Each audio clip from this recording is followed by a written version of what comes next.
할렐루야. 아멘. 할렐루야. 아멘. 오늘도 말씀 중에 우리를 만나주시고 자기를 드러내주시는 하나님의 귀한 은혜가 오늘 이 시간 전하는 저나 또 듣는 여러분 위에 동일하게 임하기를 주님의 이름으로 축원드립니다. 우리 옆에 있는 분들과 함께 이렇게 한번 인사하고 말씀의 은혜 나누겠습니다. 하나님은 자신을 드러내어 우리를 만나주십니다. 그 하나님을 만납시다. 시작. 하나님은 자신을 드러내어 우리를 만나주십니다. 그 하나님을 만납시다.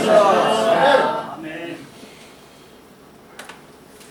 테렌스 이 프레타임이라는 분이 쓴 구약에 나타난 하나님의 고통이라는 책 중에 너무나도 우리의 마음을 대변해주는 듯한 글이 있어서 좀 이 글을 나누면서 저는 오늘 말씀을 좀 시작했으면 좋겠습니다. 너무도 힘겨워 울부짖습니다. 그 눈물은 기도 시간에 흘러 넘칩니다. 말씀을 보고 찬양을 할 때도 마찬가지입니다. 심지어 독서를 하고 글을 쓰며 일상을 살아갈 때도요. 하나님은 우리의 고통에 관심이 없으신 것 같습니다. 몸과 마음이 무너져 내릴 때 당신은 어디에 계시나요? 묵묵부답인 하나님 앞에 그저 앉아 있습니다. 더 이상 질문을 던질 힘도 없습니다. 팔을 축 늘어뜨린 채 초점 없는 시선은 어디를 향해야 할지 모르겠습니다. 성실과 최선의 삶이 타인에 의해 무참히 짓밟힐 때 그 당혹스러움과 무력함에 한숨만 쌓여갑니다. 그런데 문득 기도하다가 나에게 이러한 물음이 닥쳐옵니다. 이 모든 고통과 문제가 진정 다 하나님의 탓인가? 정말 완벽하게 하나님 탓인가? 정말 하나님은 이 모든 상황에 침묵만 하고 뒷짐만 지고 계시는가? 라는 질문이었습니다. 며칠을 이 질문에 씨름을 하다가 토라져 있는 나를 향해 조용히 손 내미시는 하나님을 곳곳에서 발견할 수 있었습니다. 새벽 예배를 다녀오시고 여전히 나에게 맛있는 아침을 챙겨주시는 어머니, 갑자기 생각났다며 커피 한 잔을 선물해주는 지인, 심지어 평소보다 더 찡하고 상쾌하게 나를 반겨주는 이 햇빛과 청명한 날씨가 마치 하나님께서 나만을 위해 보내주시는 위로와 격려의 메시지라는 걸 깨닫습니다. 그러고 보니 누구든 경험할 수 있는 사건과 사고와 하나님 없는 사람들이 내뿜는 이기적인 욕망이 하나님의 것이 아니었음을 깨닫게 됩니다. 우리의 한숨 소리까지 들으시고 함께 울고 계신 하나님을 이제야 보게 됩니다. 그제야 성경의 하나님을 찬찬히 돌아봅니다. 함께 아파하며 울어주시는 그분의 성품을 보게 됩니다. 신실하신 사랑의 하나님께서는 자기를 제한하시고라서도 자신을 내어주시는 분이심을 깨닫게 됩니다. 우리의 고통에 함께 아파하시며 애통하시는 그분을 경험합니다. 이 글이 우리들에게 참으로 공감이 되는 건 오늘 우리의 삶에 하나님의 침묵 또는 하나님이 계시지 않는 것 같은 그런 하나님의 부재라는 문제가 이 고통과 문제가 산적해 있는 오늘 우리 현실의 삶에 참으로도 중요한 신앙의 주제이기 때문에 그렇습니다. 신앙생활을 하면서 우리 모두가 이런 하나님의 침묵 또는 하나님께서 계시지 않는 것 같은 하나님의 부재를 경험하지 않았던 사람은 한 사람도 없습니다. 뭐 그가 목사이든 장로이든 권사이든 집사든 아니면 이제 막 신앙생활을 시작하던 성도이든 간에 모두가 긴 인생의 여정 중에 신앙을 가지고 살아가지만 그리스도인은 그러나 때론 우리는 종종 하나님이 계시지 않는 듯한 상황과 환경 속에 살아갑니다. 특별히 우리가 항상 은혜가 충만한 상황 가운데 있다면 그 신비한 그 은혜라고 하는 통로를 통해 하나님의 존재를 신뢰할 수 있습니다. 하지만 문제는 우리의 현실의 상황이 우리가 가지고 있는 은혜를 그대로 두지 않고 그 은혜가 곧 사라지게 만들고 오히려 우리 현실의 수많은 문제와 또 수많은 고통과 이해하기도 힘들고 받아들이기도 힘든 그런 문제들이 우리를 조여오는 상황에서 우리는 곧 그 은혜가 사라졌대. 그 은혜가 아무리 강렬해도 곧 망각하고 잊어버린다는데 문제가 있어요.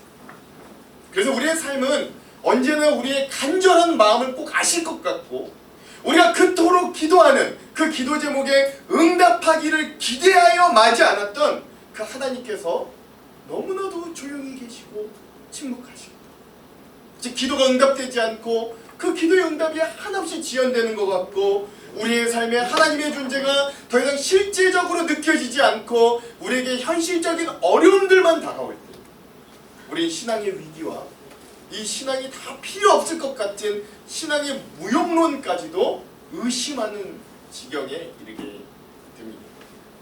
저는 지금 우리 교회에 적지 않은 성도들과 또 가정들도 이런 상황에 처해 있다고 알고 있고, 그래서 그 가정들과 그들을 위해 저 새벽마다 끊임없이 이렇게 기도합니다.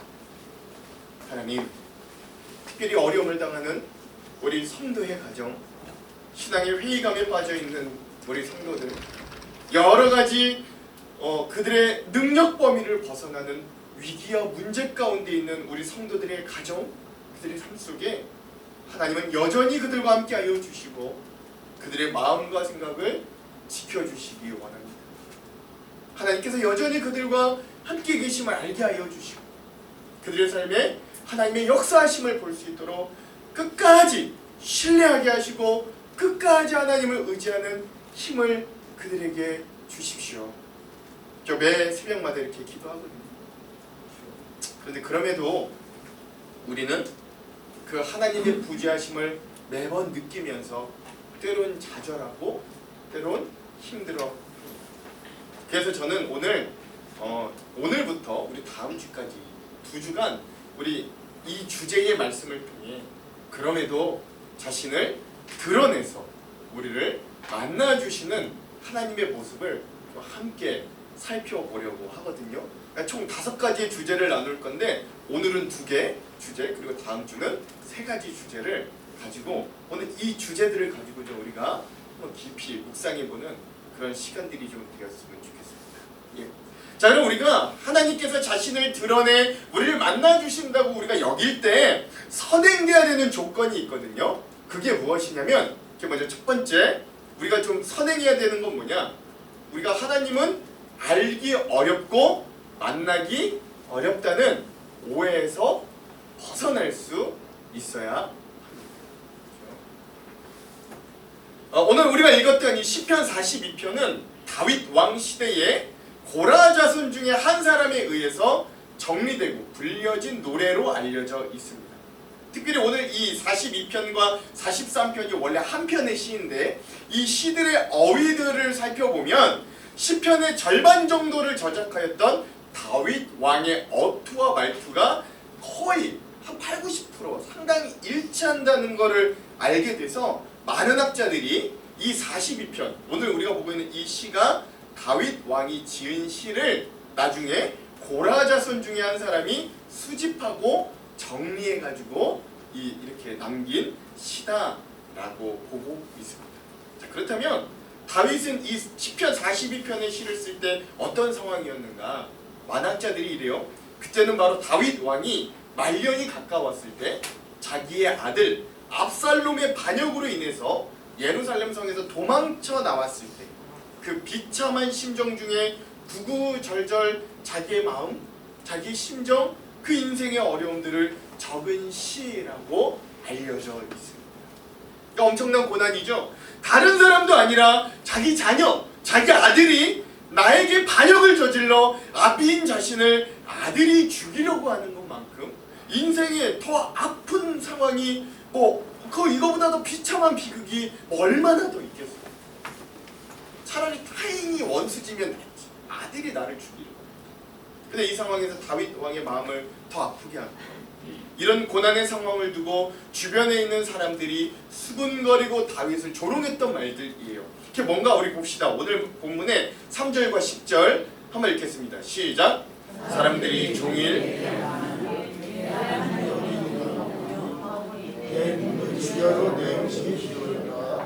내 뼈를 찌르는 칼같이 내 대적이 나를 비방하여 늘 내게 말하기를 내 하나님이 어디 있느냐 하도다. 아멘. 고난을 당하는 다윗에게 위로는 못해줄 망정 주변에 있는 사람들이 아주 너 망하기를 기다렸다, 너 그렇게 못되기를 기다렸다라고 하는 듯이, 그러고서 다윗에게 뭐라고 이야기한다고요? 네가 믿던 하나님 어디 있냐? 네가 그렇게 자랑하던 네 하나님 어디 있냐? 라고 이야기를 합니다. 철저하게 하나님의 부재인 상태. 다윗하면 하나님의 마음에 합한 자라고 할 만큼 믿음의 사람이요 그 당대 누구보다 하나님을 의뢰하고 의지하였던 자인데, 마치 다윗 왕이 아들에게 반란을 당해 죽을 위기에 처해 있는 게 하나님으로부터 버림받은 것이 아니냐는 조롱과 모욕의 말이었던 것이죠. 그 하나님, 그걸 주변 사람들이 뭐라고 표현해요? 야, 호바, 너 보니까 하나님 안 계신 것 같아. 네 그렇게만 하나님 믿고 하나님께 헌신해도 결국 그냥 하나님도 안 지켜주는 것 같아. 하나님 없는 것 같아. 라고 이야기합니다. 오늘 이렇게 우리 믿는 자들마저 우리가 당하는 고난과 고통을 통해 사람들이 그런 우리의 모습을 볼 때, 야, 너 하나님 믿는다고 하나님도 안 도와주냐? 야, 그런 거 보면 하나님 계시지 않는 것 같아. 라고 이야기할 때가 있어요. 이렇게 우리는 왜 하나님은 침묵하시는가? 왜 꼭 중요한 순간에는 마치 하나님은 안 계신 것처럼 숨으시는가? 라고 질문하며 그 하나님이 정녕 나와 함께 하시는 하나님인가를 묻고 또 묻는 인생들을 살아갑니다. 그리고 우리가 마주하는 세상은 언제나 예수님을 믿으면서도 수많은 고난과 어려움 가운데 살아가는 우리들에게, 거봐, 하나님 믿는다면서 믿는다는 너도 우리와 다를 거 없이 고난받고 힘들어하는 거 보면 네가 믿는 하나님 사실 없는 거야 라고 우리에게 조롱과 시험을 때때로 거침없이 주기도 하는 것이죠. 그럼 저도 여러분들에게 묻겠습니다. 정녕 여러분, 그런 상황 가운데 있는 우리들, 그런 하나님은 알기 어려운 하나님이시고 만나기 정말 어려운 하나님이십니까? 우린 정말로 그런 하나님을 믿고 있는 것입니까? 사실 그런 하나님은 누구신가? 라는 질문은 신학이 시작되면서부터 제기된 질문이고, 사실은 우리의 일상에서도 우리가 인생의 어려운 문제들을 직면했을 때 하나님을 찾으며 부르짖는 가장 오래되고 가장 근본적인 질문이기도 합니다. 하나님은 누구신가? 이 문제에 대해 완벽하게 답을 내놓은 사람은 역사상 단 한 사람도 있겠습니까? 없겠습니까? 없어요. 대략 알 뿐이에요. 아무리 위대한 신학자, 아무리 위대한 목사님도 하나님이 누구신가에 대해서 정확하고 명쾌하게 답을 내놓은 사람은 단 한 사람도 없습니다. 그리고 우리가 상식적으로 생각해 보자면, 예, 우리 인간보다 차원이 훨씬 높으신 만약에 신이 계시다면, 그보다 차원이 낮은 우리 인간들이 그 하나님, 그 신을 완벽하게 이해할 수 있다는 사실 자체가 거짓 명제가 되는. 그러니까 예를 들어 강아지와 인간이 함께 살아가는 경우를 한번 생각해 봅시다. 인간은 강아지에 대해 연구하고 강아지의 행동, 강아지의 생활 패턴과 강아지의 질병과 그들의 필요를 우리 인간은 알아갈 수 있습니다. 그러나 강아지가 인간에 대한 이해와 인간 사회의 관계들과 그들의 이 인간의 삶의 섭리와 경영들을 강아지는 다 이해할 수는 없습니다. 왜냐하면 강아지와 인간은 차원과 격이 다른 존재이기 때문에 그런 거죠. 즉 인간은 만물의 영장으로 이 강아지나 짐승들보다 더 높은 격과 차원을 지닌 존재이기 때문에 그렇습니다. 근데 인간과 신의 관계에서도 이런 차이와 수준은 오히려 그것, 인간과 강아지의 수준보다도 더 깊은 차이가 납니다. 그래서 인간과 동물의 경우와 반대로 인간이 신을 다 이해할 수 없고, 만일 우리의 인생 중에 누군가 내가 하나님을 다 이해했다고 이야기하는 사람은 둘 중에 하나일 확률이 높은데, 먼저 첫 번째, 그는 이단의 교주의 확률이 너무나도 높고, 둘째, 아니면 그는 미친 사람일 확률이 높습니다. 이 두 경우가 아니고서는 내가 하나님을 다 알았다, 내가 하나님의 비밀을 온전히 깨달았다 라고 하는 사람은 없는 거예요. 특별히 우리가 하늘에 계신 하나님을 이해하고 만나기는 오히려 우리가 성경에 나타난 그리고 우리에게 알려주신 예수님을 이해하는 것보다도 더 깊은 고민과 어려움들이 많습니다. 왜냐하면 예수님은 짧은 생애였어도 그럼에도 33년 동안 이 땅에서 인간의 몸을 입고 이 땅에 우리와 동고동락하시고 우리들에게 자신을 직접적으로 오감을 통해 나타내 주셨고, 그러나 하늘에 계신 하나님의 경우는 좀 다릅니다. 우리가 그분을 직접적으로 대면하거나 오감을 통해 만나는 일은 정말 아주 특별한 극소수의 경우를 제외하고는 거의 없기 때문에 그렇죠. 그렇지만 하나님은 세상의 다른 많은 신들과 같이 자기를 꽁꽁 감추고 우리 인간들에게 알아서 나에게 찾아오라고 하시는 무자비한 하나님이실까요? 또는 신이 인간을 창조한 게 아니라 인간이 자기의 형상대로 신을 창조했다라고 말했던 독일의 철학자 포이어바흐의 말처럼 그 하나님은 원래 계시지도 않는데 우리 인간들이 뭔가 좀 의지하고 싶으니까 거짓으로 만들어낸 우리 인간 욕망의 부산물이 하나님이신가요? 그렇지 않습니다. 하나님은 분명 자기를 우리들에게 드러내주시는 하나님이십니다.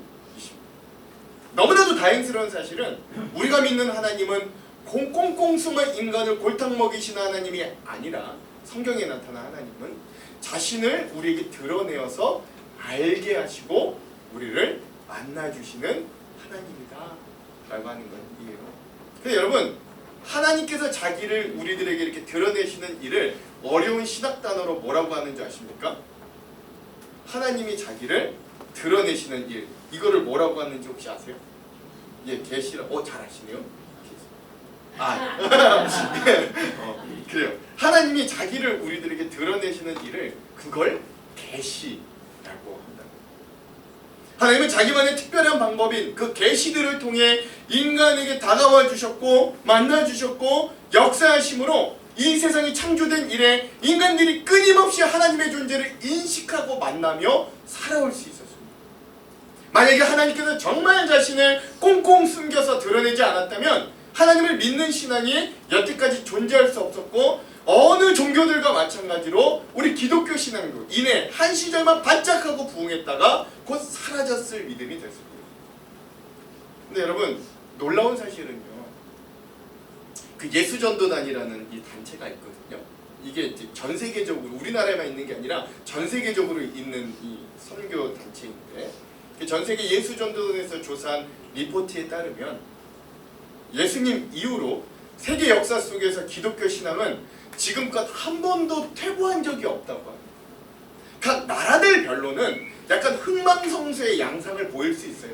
선진국이 되면 기독교인이 좀 줄어들고 각 나라별로는 좀 약간 그런 양상을 보일 수 있으나 전체 세계의 기독교인의 증가와 교회의 부흥은 예수님이 이 땅에 오신 이후 단 한 번도 줄어든 적이 없고 계속해서 증가하고 있다라는 것들을 열심히 조사해봤더니 그렇게 나타나더라고요.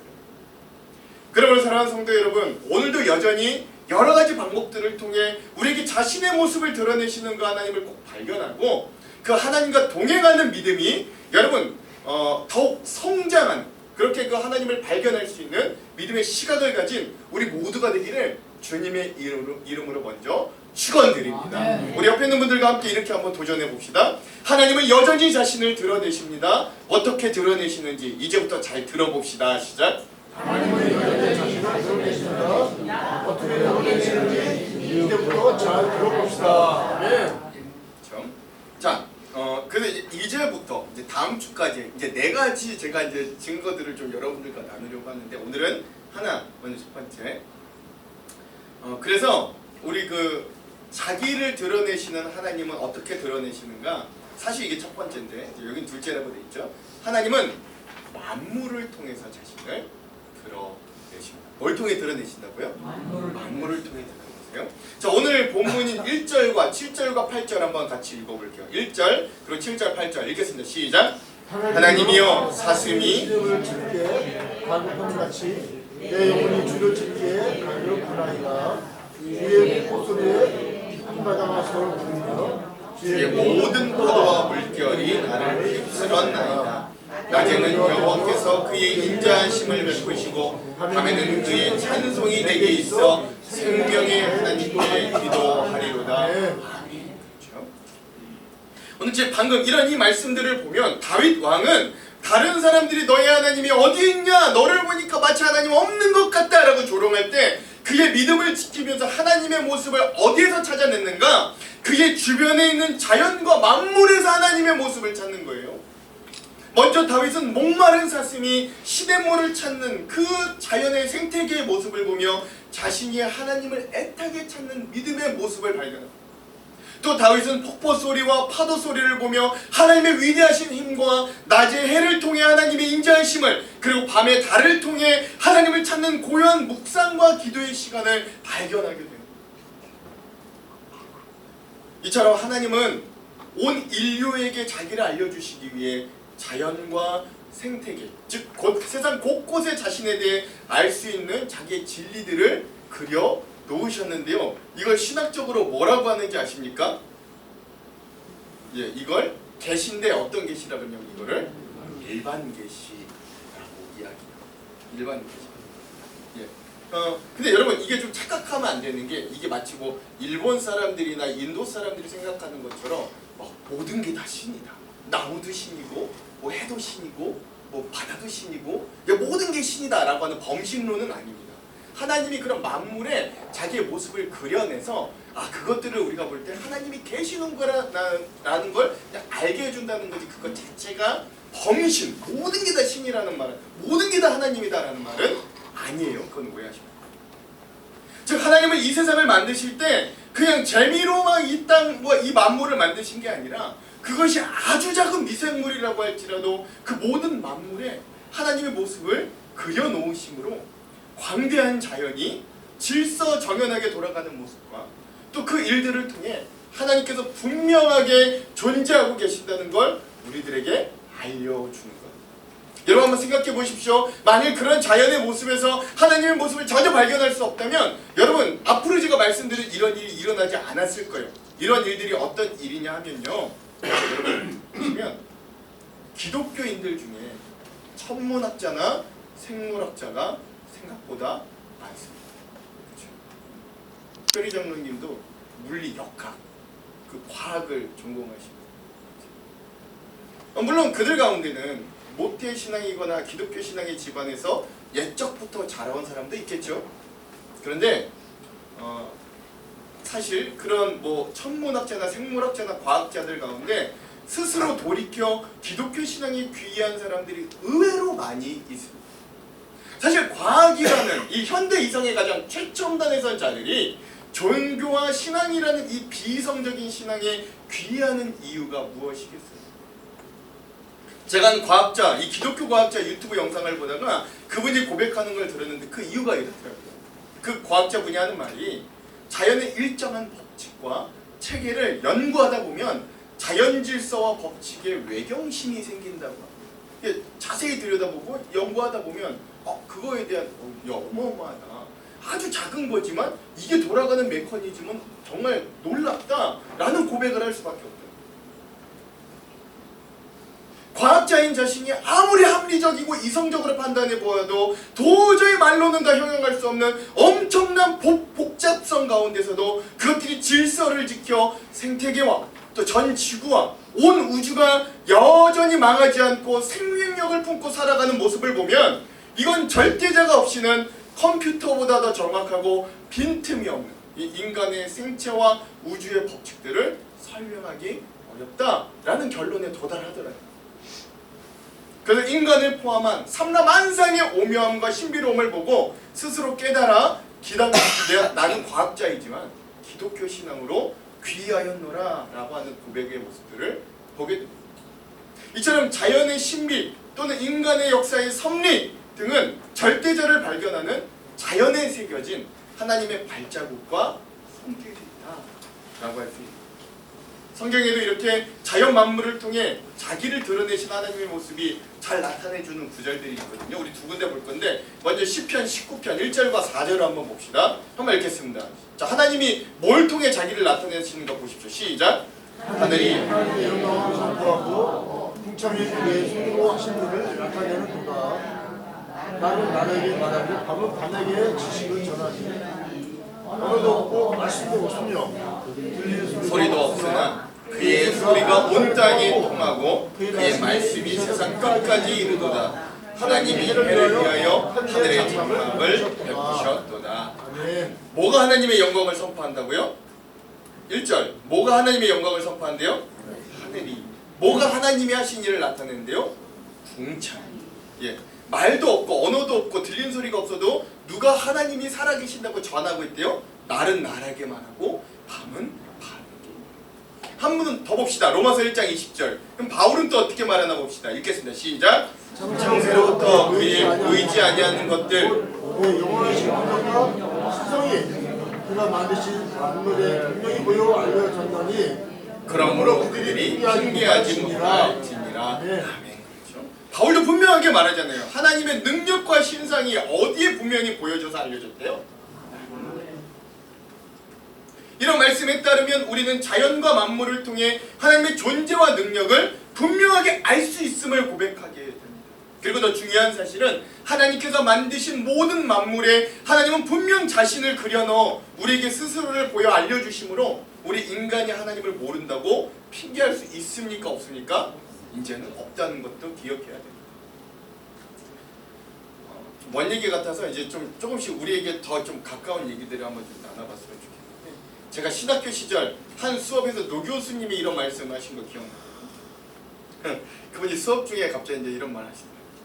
얘들아, 이제 신학생인 저희들, 얘들아, 우리 기독교는 바다의 종교가 아니다.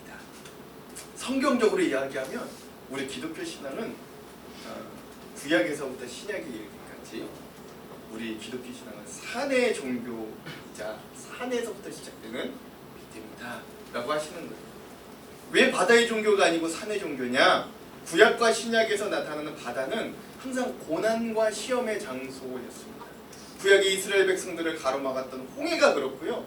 요나도 바다로 도망치다 물고기 뱃속 3일이나 들어갔다가 간신히 살아났고요. 신약의 12제자들도 바울도 갈릴리 바다나 지중해 바다를 건너면서 고난과 어려움들을 당한 적이 한두 번이 아니었던 거예요. 그런데 우리 성경에 나타나는 산은 항상 거룩한 장소였어요. 모세가 처음으로 십계명을 받은 장소도 산이었고, 하나님을 만났던 선지자들의 대부분도 그 장소들이 산이었고, 예수님도 공생의 기간 중에 나아가 말씀을 전하시고 혼자 기도하셨던 장소가 바로 산이었기 때문에, 심지어 예수님 십자가에 달려가신 것도 뭐 작은 동산이지만 골고다 동산 언덕. 그러면서 그 교수님이 우스갯소리로, 야, 그래서 나도 성경적으로 산을 좋아하고 등산을 좋아한다, 뭐 이렇게 말씀하시는 거예요. 다 같이 웃고 있는데 교수님이 근데 이런 말씀하시더라고요. 근데 내가 매번 산에 올라가 정상에 다다르면 기존의 산 밑에서 살 때랑은 생각이 전혀 달라진다는 거예요. 그 정상에서 서서 저 밑에 다닥다닥 붙어있는 세상과 사람들의 사는 모습을 보면, 야, 내가 왜 저 속에서 뭐 때문에 그렇게 아웅다웅하고 살고 있나 자신을 돌아보게 된다. 그리고 그 높은 산 위에서 느껴지는 자연의 웅장함과 위대하고 아름다운 모습을 보며 너무나도 자연스럽게 그곳에서는 하나님이 떠오르고 하나님을 찬양하지 않을 수 없다라고 말씀하시는 거죠. 그러니까 왜 그런가 본인이 곰곰이 생각해 보니까 자연이 있는 그들의 모습이 바로 하나님의 형상을 가장 원초적으로 담고 있기 때문이 아닐까. 그래서 그렇게 자연과 산에 올라가면 갈수록 하나님을 진하게 느낀다고 말씀하셨을 때가 있었어요. 그런 사랑하는 성도 여러분, 오늘 우리의 삶에 하나님이 느껴지지 않을 때가 혹시 있으십니까? 바쁘고 여유가 없는 삶에 찌들어서 하나님을 느끼거나 볼 여유가 전혀 없으십니까? 그렇다면 잠깐이라도 모든 것들을 내려놓고 여러분 동네에 있는, 마을에 있는 작은 동산이라도 올라가 자연 속에서 그 하나님을 찾고 만나보시기를 간절히 소망합니다. 이렇게 하나님이 없다고 하는 세상 속에서도 다윗은 그 자연을 통해 하나님을 발견한 뒤 이렇게 고백하잖아요. 오늘 본문의 11절 한번 읽어보겠습니다. 11절 시작. 내 영혼아, 내가 어찌하여 낙심하며 어찌하여 내 속에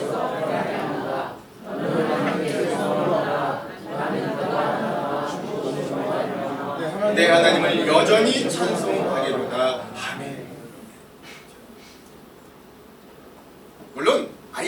없으면 자연을 봐도 하나님을 발견하기는 어려울 겁니다. 근데 그래도 우리에게는 믿음이 있죠.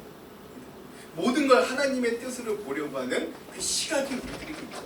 그러니 잠깐 다 내려놓고 하나님을 묵상하며 자연 속으로 나아갈 때 하나님을 발견하게 됩니다. 이렇게 우리의 믿음이 오늘 본문 속 다윗과 같이 자연의 이치 속에서도 하나님의 놀라운 섭리와 은혜를 발견할 수 있는 믿음이 되기를 간절히 소망합니다. 자, 이제 마지막으로 한 목사님의 간증을 나누면서 오늘 좀 말씀을 마무리하려고 해요. 제가 아주 친밀하게 지내는 선배 목사님이 계십니다. 지금은 저 경상남도 진주에서 목회를 하시는데요. 그 목사님께서 교회 처음 부임해서 당회를 하는데 당회만 했다 하면 장로님들이 그렇게 싸우시더라고요. 우리 교회 얼마나 좋은 교회인지 몰라요. 장로님들이 싸운 거 한 번도 본 적이 없어요. 그 목사님이 그 담임 목사로 마음이 너무 안 좋은 거예요. 근데 더 큰 문제는 뭐냐면 그 당회에서도 피 터지게 싸우다 보면 뭐 어떻게든 결론이 나잖아요. 결론이 날 거 아닙니까? 근데 이제 뭐 A라는 의견이 있고 B라는 의견이 있는데 이거 이제 막 피 터지게 싸우다 어쨌든 뭐 이렇게 결정이 됐어요. 근데 그렇게 결정을 내고 이제 집으로 돌아오면 몇 시간 후에 꼭 그 자기 의견 채택되지 못했던 장로님께 개인적으로 전화가 다시 오는 거예요. 그래서 그 장로님한테 전화를 해가지고 야, 그 우리가 이렇게 B로 정했는데 그렇게 하면 절대 안 된다. 그거 꼭 바꿔야 된다. 뭐 이렇게 자기의 뜻대로 어떻게든 그 당회를 움직이고 교회를 움직이려고 목사님께 막 압력을 넣는다. 그것도 목사님은 장로님 안 됩니다. 장로님 이건 제 개인적인 의견이 아니라 아까 우리 당회에 모두의 의견으로 동의한 일이기 때문에 개인적인 의견으로 이 안건을 바꿀 수 없습니다. 라고 아무리 설득을 해도 막무가내로 막 고집을 막 부리신다는 거예요. 그런 모습의 목사님이 교회 부임하고 얼마 지나지 않아가지고 얼마나 스트레스가 되었는지 그분이 어떤 분이냐면 청년 시절에 축구 선수 출신이었거든요. 굉장히 건장한 분인데 근데 그 교회 부임하고 얼마 가지 않아 위가 빵꾸가 나가지고 위궤양에 걸려서 병원을 다니고 굉장히 큰 고생을 할 정도로 그러니까 스트레스를 엄청 받으셨던 거예요. 근데 재밌는 건 목사님도 가만히 있을 수 없다라고 해요. 그래서 목사님이 하셨던 반응이 매번 새벽 예배마다 이루어졌거든요. 그게 뭐냐? 그 교회 새벽 예배마다 장로님들이 꼭 출석하셨다고 합니다. 그 목사님 말이 근데 그래요. 내가 보기에 장로님들이 이 새벽 예배 기도하려고 나오는 게 아니라 누가 안 나오기라도 해봐라 라고 해서 새벽에 만약에 어떤 한 장로님이 안 나오면 나온 장로님들이 안 나온 장로님을 그렇게 비난하시더래요. 그러니까 이제 다들 눈이 불이 나도록 새벽 예배 꼭 정말 그거 아닌 이상은 꼭 참석하시더라고요. 그 목사님께서 새벽 예배를 인도하고 난 이후에 강대상 앞에서 기도할 때는 일부러 목이 터져라 하나님께 간절히 기도했다고 해요. 장로님들이 듣던 말던 당회에서 힘들었던 일들을 큰 소리로 하나님께 이루면서 하나님 다툼의 영이 떠나게 하여 주시옵소서. 하나님 성도 간에 서로 못 믿게 하는 불신의 영이 떠나게 하여 주시옵소서. 아멘. 내가 잘나야 하는 교만의 영이 예수 그리스도의 이름으로 떠나게 하여 주시옵소서. 다들 흔들라고 막 큰 소리로 앞에서 기도를 막 하시는 거예요. 그럼 또 막 이렇게 큰 소리로 기도하면 또 장로님들이 목사님 눈치를 그렇게 보신대요. 혹시 또 젊은 목사님 이곳에 오셨다가 금방 떠나가실까봐 이제 막 또 그렇게 해서 막 눈치를 보시고. 그런데 문제는 그래도 목사님 마음이 시원하지가 않더래요.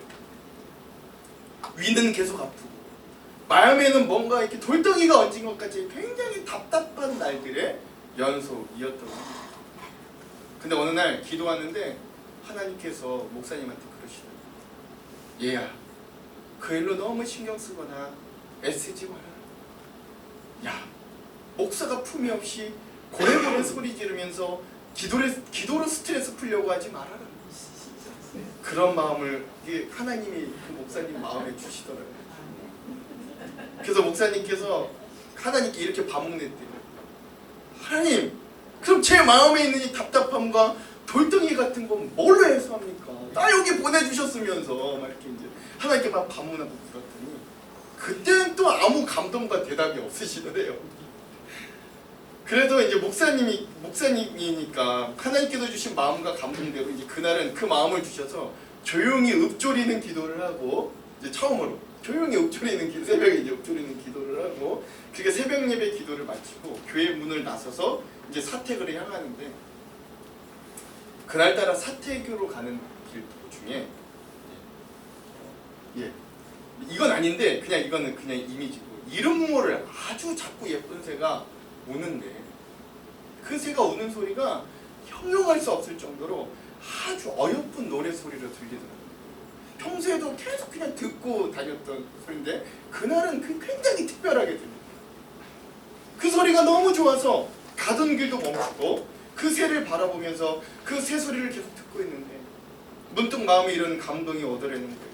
아, 하나님이 목회 답답하고 지쳐가는 나를 이 작은 새를 통해 위로하시는구나. 이 예쁜 새를 통해 나에게 힘을 내라고 하시는구나. 더 이상 고래고래 소리 지르며 기도하지 말고 이 작은 새도 이토록 예쁘게 노래하게 만드신 하나님을 믿고 의지하라고 하셨구나. 이런 마음이 이 작은 새가 막 우는 그 소리를 멈춰서 듣고 있으면서 그 감동이 막 밀려오더라고요.